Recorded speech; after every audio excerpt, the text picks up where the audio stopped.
Some films were harmed in the making of this podcast.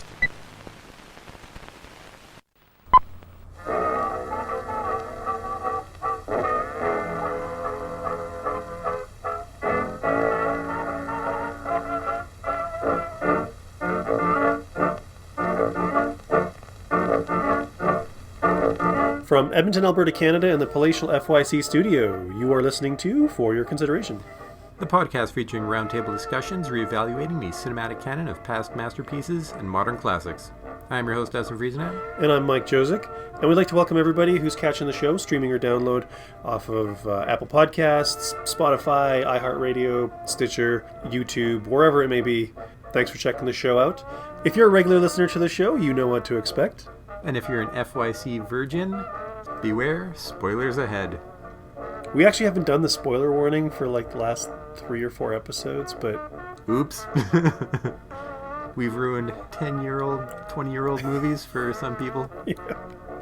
So looking at the episode count, we are on 99. This is episode 99 of the FYC show proper. We've obviously released more than 99 episodes or podcasts, but the actual sitting down, discussing the masterpiece museum piece, we're coming up on our centennial. And as we've discussed before, we're going to pull out all the stops for 100. We had stops. We will be touching on the film that most people would start with when they go with the greatest films of all time kind of podcast. No, we didn't, on purpose, for some reason that I cannot recall. I actually do know the reason, but we can talk about that next episode 100. But for episode 99, we are going to be talking about a film that dates back a number of years. Almost 100. Yeah, wow. It's like a 96-year-old movie. And that movie is the 1924 Buster Keaton silent comedy, Sherlock Jr. AKA yet another film with somebody who shares the name of Sherlock Holmes, who's a better detective. Mycroft Holmes is way better than Holmes. Holmes in the movie that we did see previously, what was he even doing? He was wasting everyone's time. He was terrible bored. Detective. The movie Dustin is talking about is The Private Life of Sherlock Holmes. The Billy Wilder, I.L. Diamond written. But to be fair, Mycroft is smarter than him at all times. Yes. I do believe that is pretty standard fare for... I'm just saying that Sherlock Jr. is better than him as well. He had the case solved within minutes.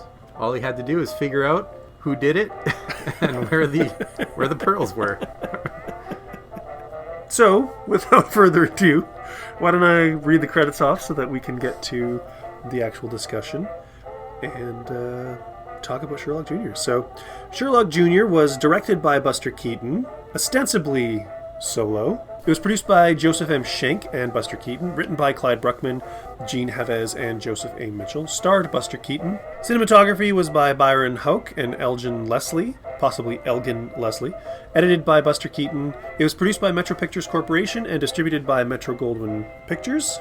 It was released on April 21st, 1924, and is widely regarded by critics and silent film cinephiles as one of the greatest comedies ever made. It, according to Keaton himself, did not do quite so well in theaters. It was definitely not one of his more successful films financially. Not that the success of something in the theaters ever really means anything. No, but since then, Time magazine has listed it as one of the all-time 100 movies. It has a 94% approval rating on Rotten Tomatoes. It was ranked 61 in a list of the best edited films of all time, selected by the Motion Pictures Editors Guild. And it ranks 62nd on AFI's, the American Film Institute's 100 Years, 100 Laughs. As well as 546 on BFI's top films of all time for the director's poll, whereas critics apparently loved it because it managed to make it all the way up to the 59th on the critics poll.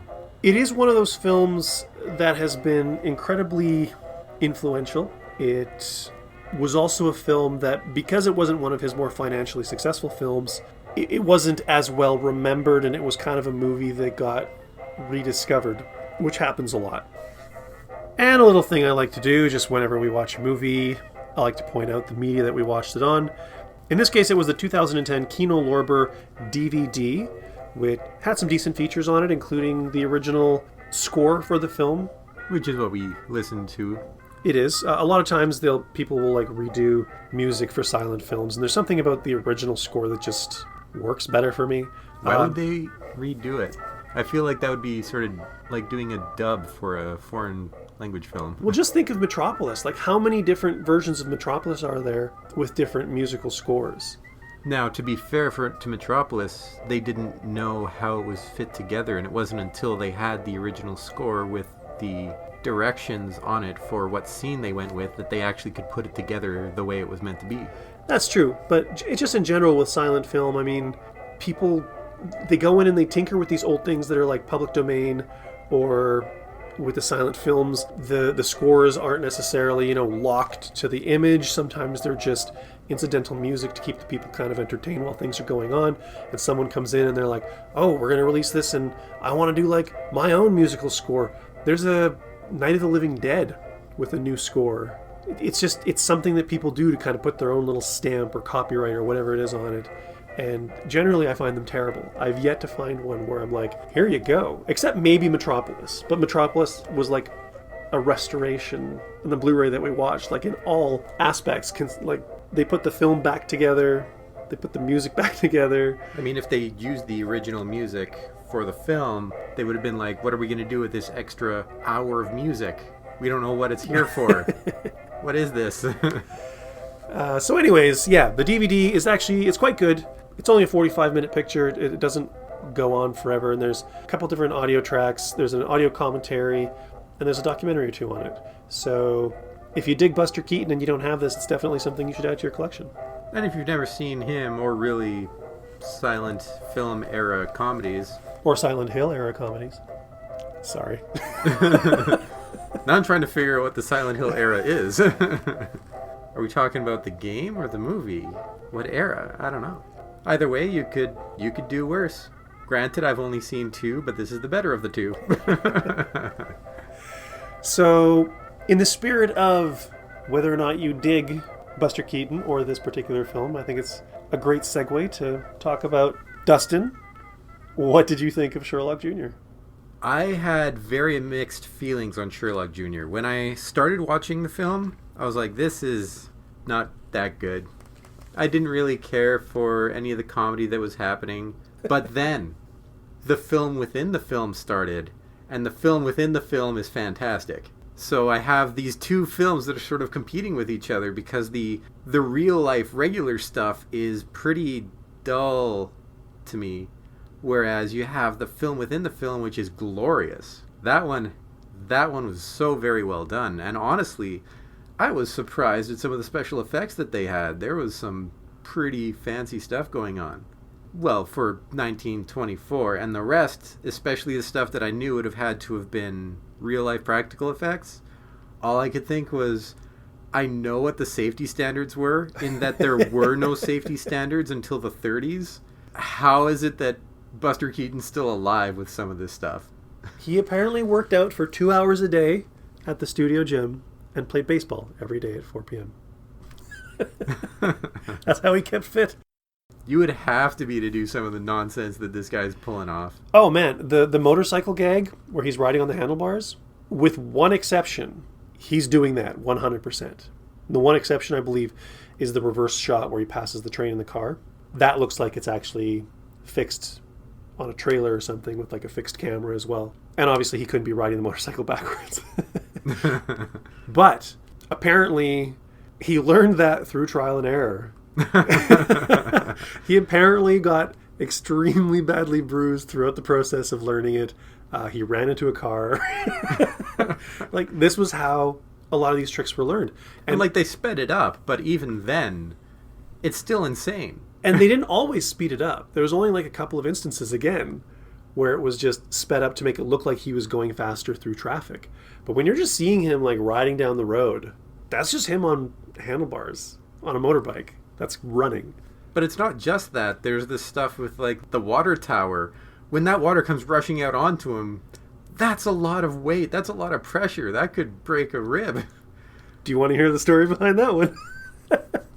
Apparently, let's go for it. So apparently, when he did that gag, he did suffer a concussion. Yeah. Because the water hit him so hard.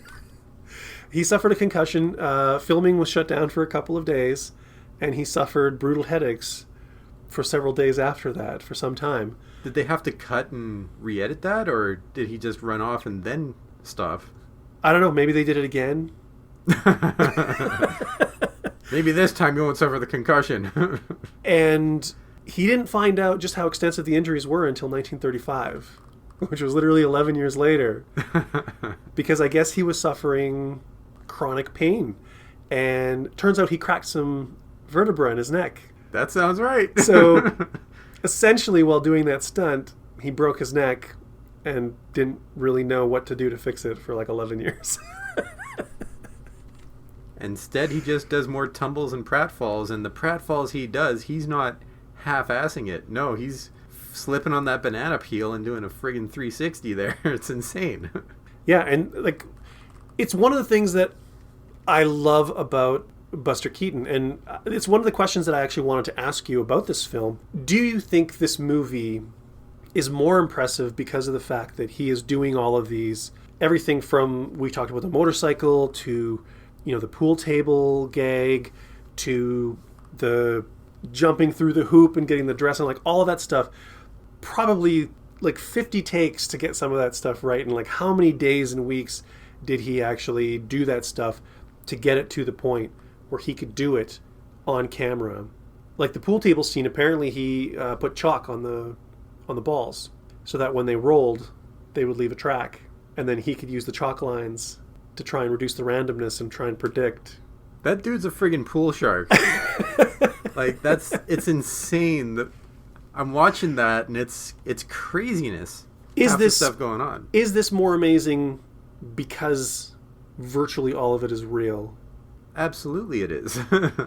Do you think... I mean, I said this movie was influential. If you didn't know, Jackie Chan was hugely influenced by Buster Keaton. And you know what? Jackie Chan's also crazy impressive. A lot of the stunts that he does. And I remember like so much of Jackie Chan's reputation back when he was first... his movies were being brought over to North America. It was like, this guy's doing all of this for real. This is him falling. This is him being hit by girders. This is him breaking every bone in his body about 40 times. The crazy madman. And that was kind of like a real big selling point to those movies. And honestly, very few comments that, like, I didn't hear anybody talking about how skilled he was as a performer necessarily, or as a filmmaker. It was always just like, it's real. He's really doing it, which, you know, is it's an acknowledgement of his skill. I can say that as a director and an actor, he is good. Check out the Shinjuku incident, I believe it's called. That's like the new one, right? Yeah, it was good. I was very impressed, and it was actually the first time I've seen Jackie Chan in a role where he didn't do any martial arts, but it was well done. He wrote and directed it himself, I believe. Well, I think Jackie Chan himself is pulling back to doing, you know, more drama kind of stuff, because he can't do what he used to do. But I wondered, I mean, we haven't talked about whether we believe this movie is a museum piece or a masterpiece, but just in its presentation, are you more awed or impressed with it because it's actually Buster having worked all of this stuff out, and you know that kind of while you're watching it? Or do you think it would lose, you know, like at least 50% of its legitimacy if it was stuntmen or creative staging? Whether or not it's a stuntman is irrelevant to me, but the fact that I know that it's real and that they're doing these long takes and that they had to get that all set up to work out as nicely as they did, that's extremely impressive. You see something that's completely CGI and you're not impressed, but even a lot of the crazy nonsense they do in Fast and the Furious, they have that all planned out, and it's real cars doing real crazy nonsense through real city streets. Most of the time. Most of the time. Certainly a bit more in the earlier ones, as far as I'm aware. But I didn't expect this of a 1924 film. Of course, I haven't seen the kind of pratfall silent film comedies This is sort of my second comedy that I've really seen other than Duck Soup. And Duck Soup was like 10 years later. And I don't know if this is sort of what to expect from these films or if this is exemplary when it comes to these films. It is more or less sort of what to expect from these films. I mean, every silent film comic has their own sort of shtick. You know, there are differences between Chaplin's gags and Keaton's gags and Fatty Arbuckle's gags, and it's like they've got their signature looks and their signature styles, but they're all sort of predicated on the same idea. It's visual gags, pratfalls, technical stunts. Like you see the one where the house falls over on top of the guy and he just happens to be standing right where the window was, and I know that that's Buster. That shit was real, and all I can think of is that these people are insane. You're watching this and it's almost the equivalent of watching Jackass or Tosh.0, but knowing that he actually succeeded at this. The silent film comedians were... I heard the comparison made that they were basically like the rap stars of their day, because most of them came from abject poverty and they worked their way up through vaudeville stages and touring around and honing their craft. And then when film came along, they moved into film and they worked their way up through film, and they discovered great success, accumulated a goodly amount of wealth, and they behaved badly. I've read up on Charlie Chaplin. That guy's a monster. And they all, you know, it's that you now have everything sort of at your disposal and very few consequences, and you just kind of especially since it was enjoy. The 20s. Who's going to say no to you? Some rich white dude. Especially when stardom is hitting a point where it never had before. I guess just to go back to my question briefly, just to kind of put some punctuation on it, I think, in my opinion, I think it's essential that the gags and the stunts have to be done, and they have to be as real, because there isn't really a lot of story. All the story is told pretty much through... It's pretty much... The story is just there for as a framing device for the stunts and the gags. And sometimes the stories are, you know, more emotional and heartfelt, or less so, and literally just architecture. But particularly in Keaton's films, I think it is... It's a silent film, but the amount of dialogue that they actually put up on the screen, I believe it was less than the amount of introductions they made at the beginning for the characters. That was actually pretty cool, how visual it was, and I noticed myself like reading lips. I've never done that in a silent film before, and that's pretty much the only way to go about a silent film, is to try to figure out what they're saying. And we kind of pointed out at the time, like, there's so few of those cards that come up. It's almost a little Super awkward visual. when one does. It's like, okay, why was this phrase so much more important than the other 12 that came before it? But I was a little confused at first when they were doing the introduction cards. Because of the credits, the names. Yeah, I'm used to it being what people are saying. I'm like, who's saying this, and why is it being attributed to these people? Like, who's introducing... What's going on here? It was actually confusing to me.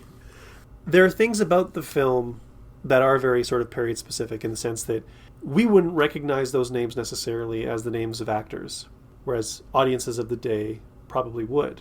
Or that sort of credit style would be a convention that they would be accustomed to. Because they weren't just saying the names, they were describing the person. So I could see it as a narration. And that's what made it confusing. And there was also... There's a gag that neither of us got, which was at the very beginning, at the theater that he's working at. There's a sign that's announcing the name of the film that's playing. And as part of the title, there is a name of a... it starts with a V, it's like Vernal or something. It's a medication for basically putting you to sleep. So basically Vicodin. So built into the title is this idea that this movie is going to put you to sleep. This movie is like the most boring thing ever. And that's something that you and I wouldn't have gotten just watching it. But people of the day would totally get it. On top of it being a very visual movie, just going back to the cards with the dialogue and whatnot, there's puns worked into the dialogue, which I thought was exceptionally clever, even though I'm not a fan of puns. But because they were used so sparingly, because there were so few, and the few that they used tended to have their own gags. So it was like another level of joke that enhanced it for me. And you brought up the one, probably my favorite gag as far as text or dialogue, which was he solved everything except for finding the criminal, finding the pearls. And that had me laugh out loud, which is generally pretty rare in most comedies. I'll be like, that was amusing. Yes, that was pretty funny there, yes, yeah. Now, one of the themes of the movie is ostensibly not to do two things at once, because you will never do one thing really well because you're splitting your attention, which I think is ironic because the film itself is doing more than one thing. It's two stories. There's the story outside and there's the story inside the film. And it's the story outside that I feel is the one that didn't get the attention and was very bland and slow. That one actually felt long. Like, it's a 45-minute film, but that felt like it wouldn't end. I felt that there was a lot of really good gags. Like, there weren't as many stunts because it was the real world. And Keaton actually, his aesthetic was very much, he didn't want to do outrageous things in an ostensibly like real world setting. So that's why in the film he has to go into this other film, because that's a fictional realm where anything can happen, and that's where all the silliness happens, like the really outrageous hyperbolic stuff. But there's a lot of really subtle facial expressions and just kind of body language and humor that's going on in the real world setting. The mirroring of the cad, the villain of the piece. There are some physical things, like you said, there's the pratfall and there's the water tower. The one joke that actually I really did enjoy was when he sweeps up all the garbage and someone says, "Oh, I lost $1," and he'd found $1. Someone else comes by saying that they'd also lost $1, and so he gave them one of his other $2. Then the third guy comes by, is like, "What the heck am I going to do with this dollar?" Pulls out a wallet just full of cash, and he's like, "What the heck?" That one was good. That one actually surprised me.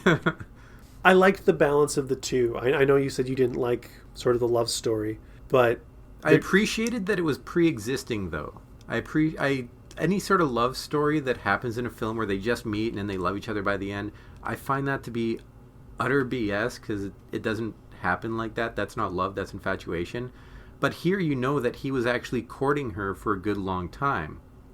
Granted, she was also being courted by some other dude who was a complete turd, but there was something pre-existing there, so I could actually believe their relationship for whatever small amount of time that there was. And I think because the jokes are different. Like, when I'm watching the actual story of the film, I'm more emotionally invested. I mean, I'm not like deeply emotionally invested. It's not that kind of movie. But I am more invested in the characters. Whereas when he goes into the motion picture, when he walks through that screen and breaks that plane, it's a very heightened reality. It's all about the gag. It's all about the stunt. And it's this sort of contained thing where I'm enjoying it immensely. And I'm marveling at the technical mastery and sophistication of what he's doing. But I am actually waiting for him to come back out, even though they sort of solve the issue. Because before he goes into the screen, the woman that he's courting goes to the pawn shop, finds out who is actually the villain, because he got blamed for stealing her father's watch. And so that got solved. So the audience isn't like he's asleep and he's inside the movie like playing around and he's not resolving the plot. So you got that. But then you still get some closure at the end when she comes and reveals to him that she knows. I don't know. I really like the way that the two work. And I think that had this gone on for more than 45 minutes, and it used to have 2 more reels, he actually shot a whole bunch of footage. But after doing many test screenings, I've heard that Keaton actually valued the audience's reaction more than his own opinion of a film, because what he thinks might be working, if it's not working on the audience, then it ain't working. And I mean, that probably comes from his vaudeville background. But he had more film, and the gags just weren't working. And he kept trimming and he kept taking stuff out until it was a 4-reeler and 45 minutes. And these two sort of parallel stories that kind of blend. Now, you said you weren't invested at all in the people inside the film, but they were all stand-ins for what was going on outside the film. So I felt basically the exact same emotional investment that I would from one to the other, since this is all sort of how he's viewing these people in his head, which, quite frankly, is about as telling as it would be in the real world. It was very much wish fulfillment. It was a mirror where he could solve everything, where he did have skills, where he could get the woman, where he could defeat where the villain. woman cared about him and the guy was a jerk, and really the guy was a jerk, and really the woman did care about him. The fact that she went to find out, wait a second, he doesn't seem like the kind of guy who'd steal my dad's watch. I'm going to go figure out what the heck's going on with that. I loved that. The fact that she went out and wasn't just like, oh, you cad, and just throw him away. That shows how much he actually cared about him and how much he trusted him. To me, that was the most relationship-defining act in the entire film. Everything else was meaningless to me. You have him being all wishy-washy over holding her hand or giving her a kiss, and her looking at the ring as he proposes the first time, being like, I guess, sure, whatever. But the fact that she went to actually look and confirm for herself whether or not he'd stolen that watch, that meant everything. That was the entire relationship to me. That 5-second scene. Just to address your comment that I had no emotional attachment or investment with the characters in the film. Well, less, as you said. Yeah, it was less. Only because whatever happened in the film, it was his imagination. So it was whimsy. It was playful. It was interesting. It was fun. They were analogs of characters that I had already invested, some emotional energy into. But whatever happened to those characters in that fantasy realm stayed in that fantasy realm. I'd actually disagree a little bit. Although, of course, that isn't the real her and that isn't the real villain. It tells you exactly all you need to know about this guy. Because it is wish fulfillment, he sees himself as much better than he is in real life. So that tells you about his anxieties. That tells you about his fears. That's actually a whole lot of character development for him. It might not develop any of the other characters, but it tells you everything you'd need to know about him. So he's a socially awkward dude who comes off as this total milquetoast, but this is the heart of the man. This is exactly. You already know everything you need to know about. This is who he would be without all the social anxiety. You have his rival. You already know his rival's a complete cad. You have the girlfriend, and you already know that she cares about him because of that 5-second scene in the watch shop or the pawn shop. And now he's really just some bland Weasley guy until you see the film and you see that he wants to be more, but he's just got so much fear and anxiety outside of it. He's trying to better himself by learning how to be a detective. He's not there yet, but you can see he's somebody who's trying to improve himself, who dreams of improving himself and being more than he is, potentially for her. Dustin, you just plussed it. I wanted to talk about the ending because there's a conceit in the movie. Obviously, the main character, Buster Keaton, he is a projectionist. He clearly has an interest in movies, a love of movies. He fantasizes about being in the movie. And then at the end, when he's there with his lady fair, he keeps mimicking the movie. Mimicking the movie, yeah. And an idea that I'd heard presented in the commentary, which it didn't even occur to me when we watched it together, and now I'm really intrigued by the idea. In a film, particularly of the era, you have the two lovers who come together and they kiss, and it fades to black because all the lovemaking is off camera.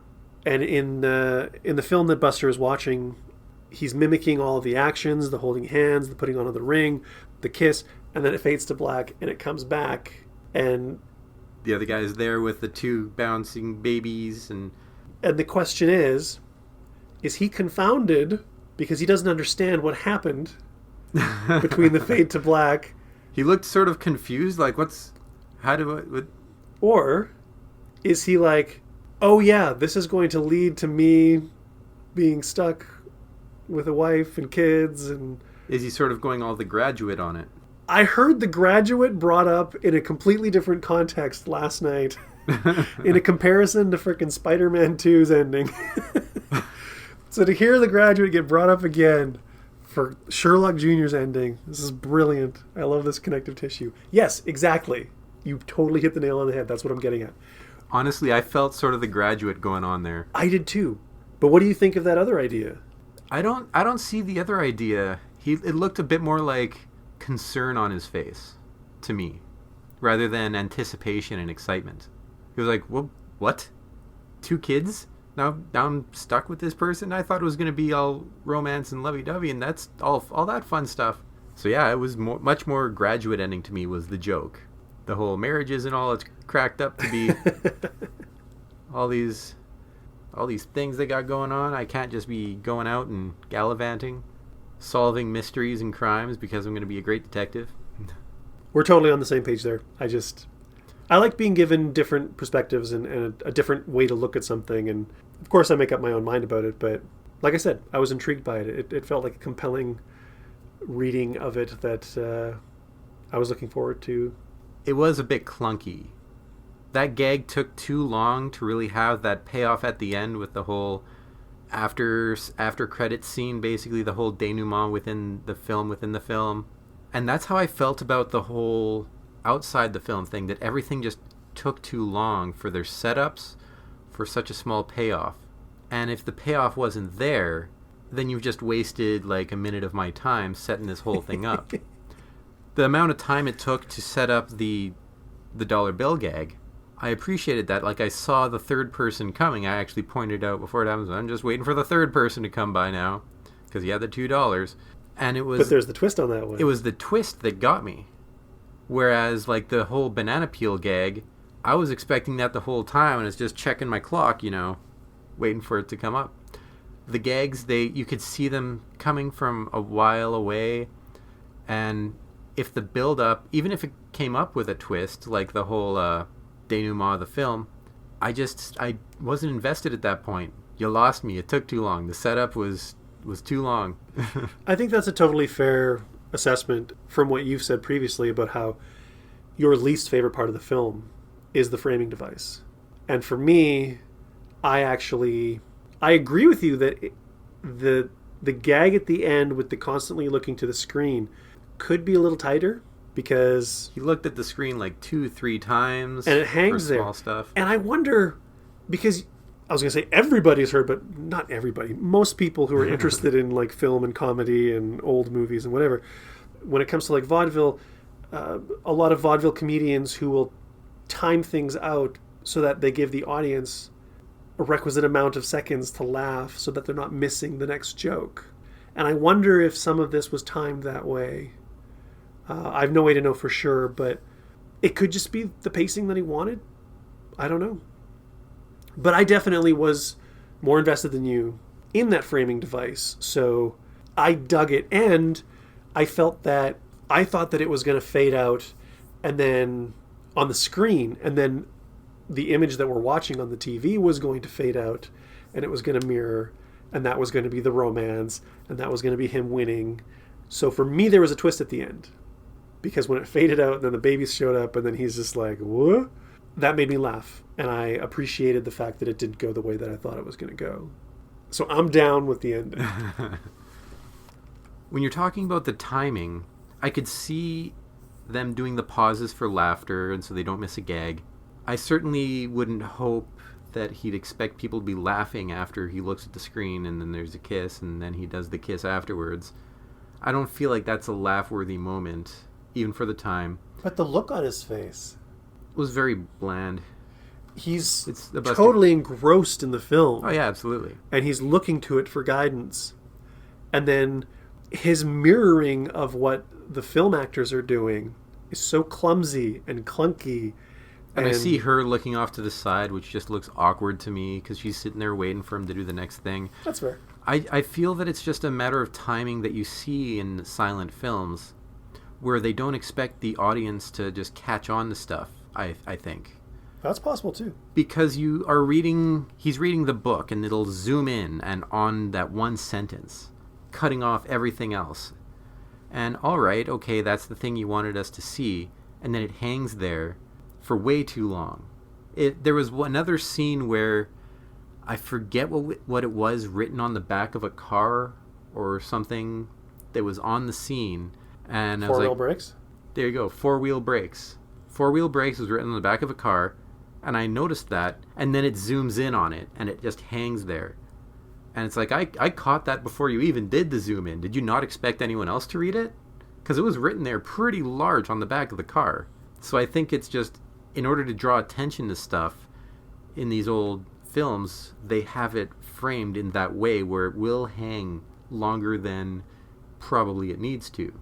Maybe audiences weren't used to picking stuff up right away. Maybe they were used to the more operatic style of things where things are just bigger and larger, and if they want any attention drawn on something, it's not that somebody has a knife and they're slowly bringing it out of a coat.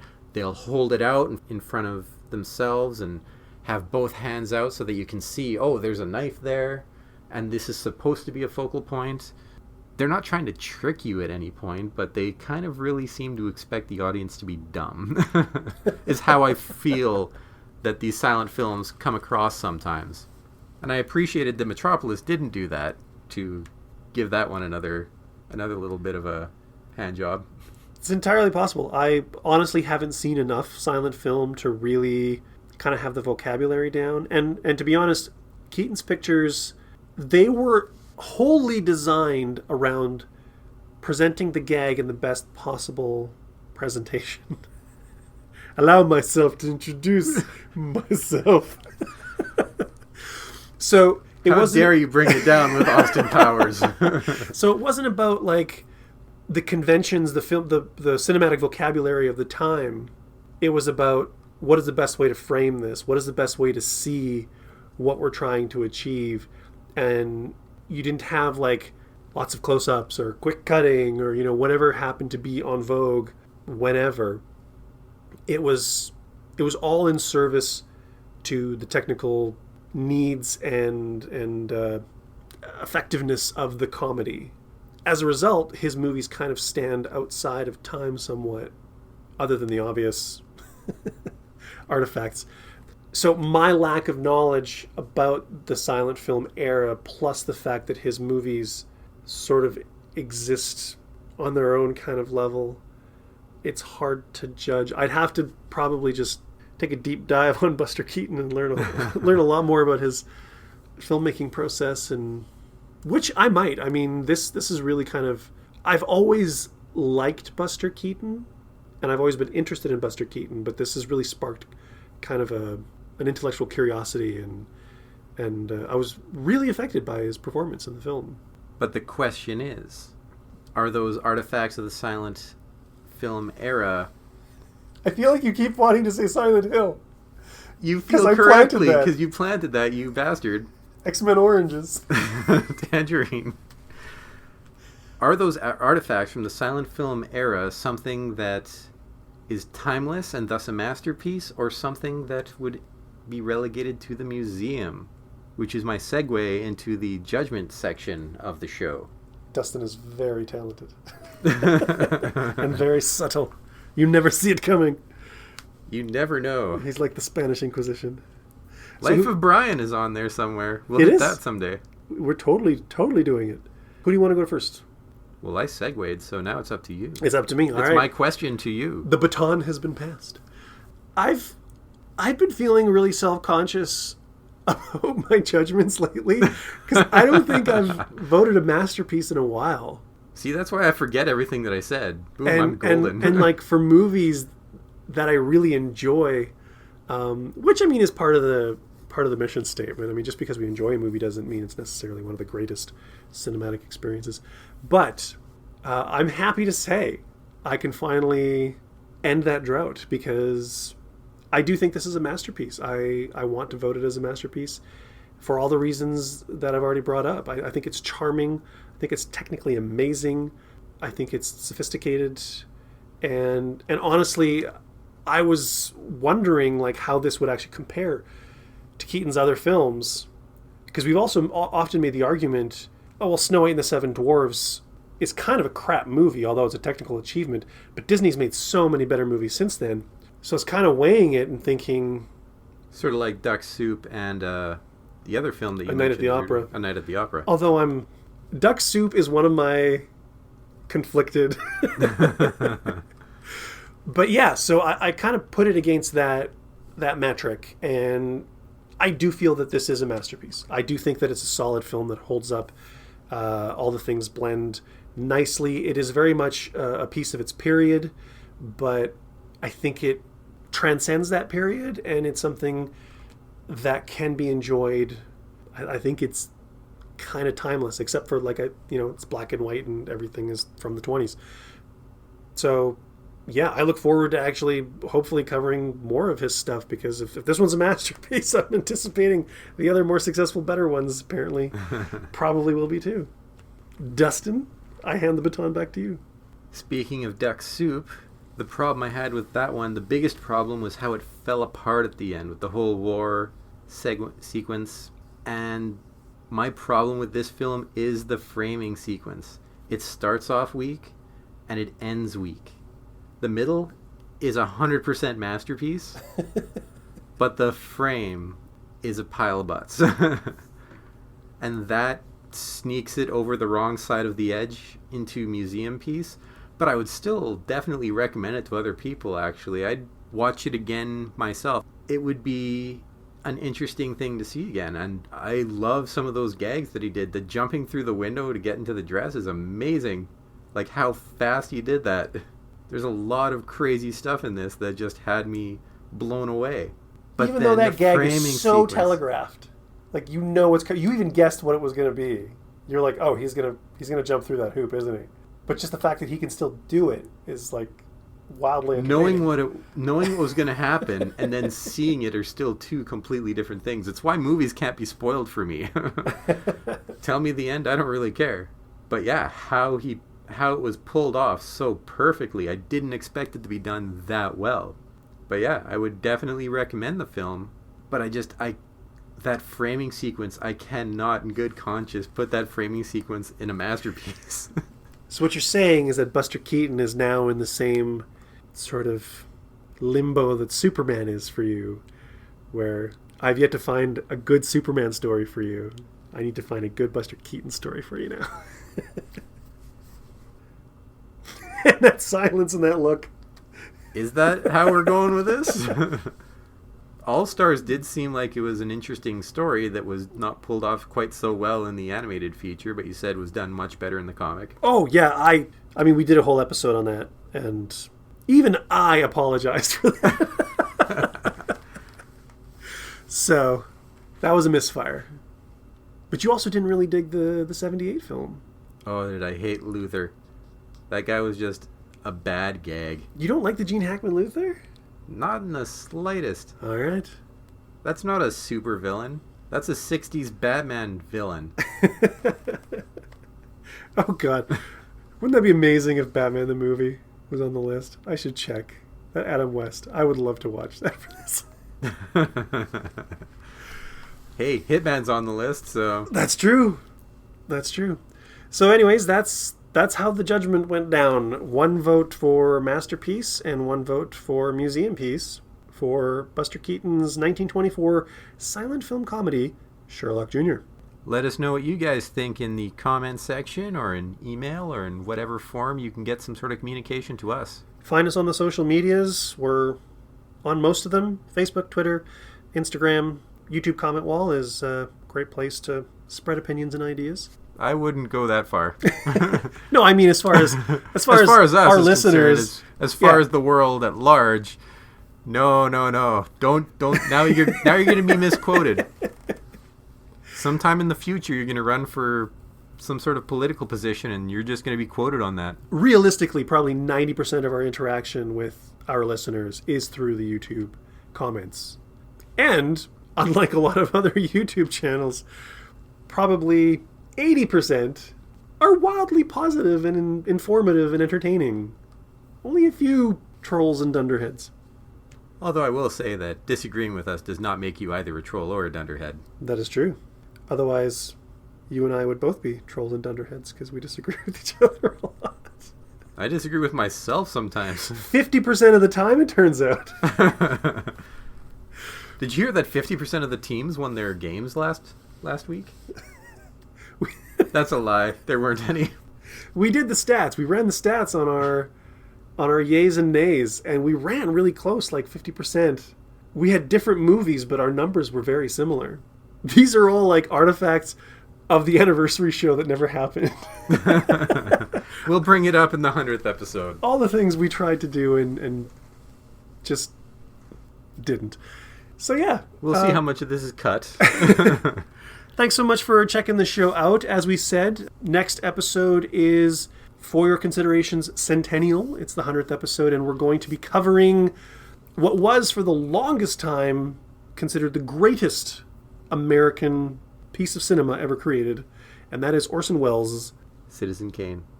So I look forward to covering that. I've actually been looking forward to seeing that movie with Dustin for a long time, and it is it's one of those gold standard films when you're doing this kind of a thing, and we both controversially shat on Vertigo, which is the film that ousted Citizen Kane. So let's see where that takes us. We actually recently just got chided again on YouTube for not understanding Vertigo. I don't get it. What's even Vertigo? Anyway, so be sure to check back with us whenever the next episode is going to air. That'll be Citizen Kane.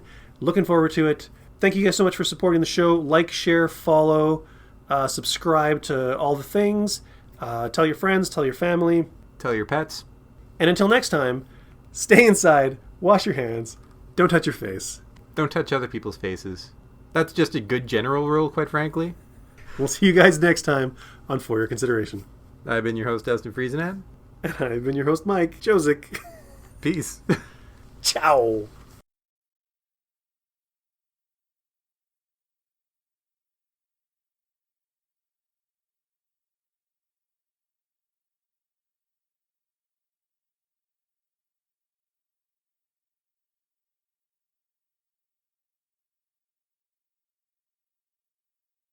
What was the joke? Oh, you just said the joke. I did just say the joke. Oh, man. Welcome to the show. Congratulations. All right. I think we know what the tag is going to be.